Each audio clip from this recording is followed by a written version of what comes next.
Bienvenidos a esta cápsula jurídica.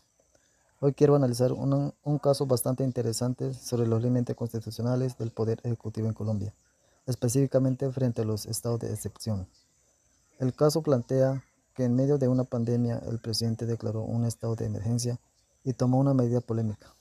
Otorgó funciones judiciales a la Procuraduría para decir procesos de adopción que están pendientes.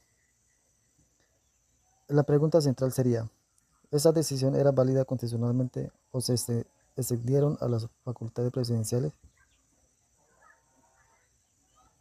Lo primero considero importante aclarar es que estamos frente a un estado de emergencia, previsto en el artículo 215 de la Constitución Política de Colombia de 1991.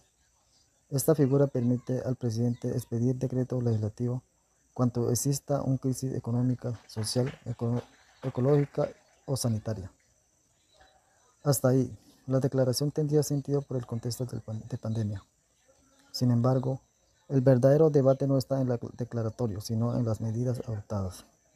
En este caso, se le asigna a la Procuraduría la facultad de actuar como juez en procesos de adopción, y aquí surge una inquietud jurídica fuerte. ¿Puede una entidad administrativa reemplazar a un juez de familia? De mi perspectiva, eso genera problema constitucional serio.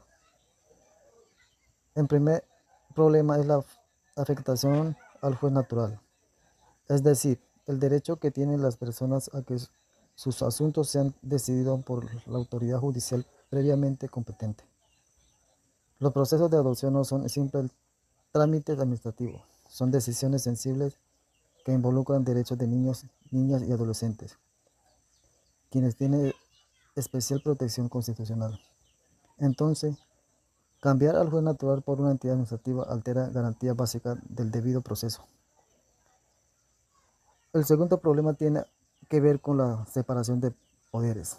La Constitución distribuye funciones entre ramas de poder público precisamente para evitar concentraciones indebidas de poder. Si el Ejecutivo mediante decreto empieza a trasladar funciones judiciales a otros órganos, se debilita ese equilibrio institucional.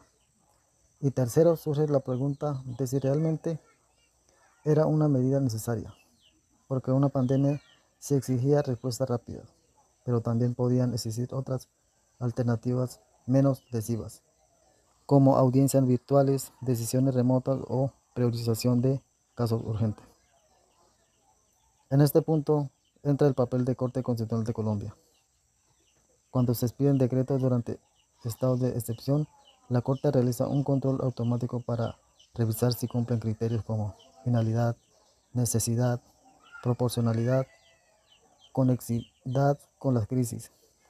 Y honestamente, en este caso, la medida parece cuestionable en varios de estos puntos, porque aunque busca resolver retrasos judiciales, termina afectando garantías esenciales.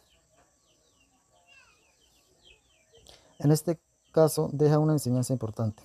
La crisis no elimina la Constitución.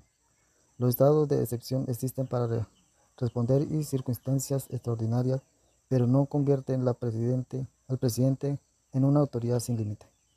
En un Estado de Derecho, incluso en momentos difíciles, las soluciones deben ser eficaces, pero también constitucionales, porque cuando se sacrifica el orden jurídico en nombre de la urgencia, el remedio puede resultar más grave que la crisis.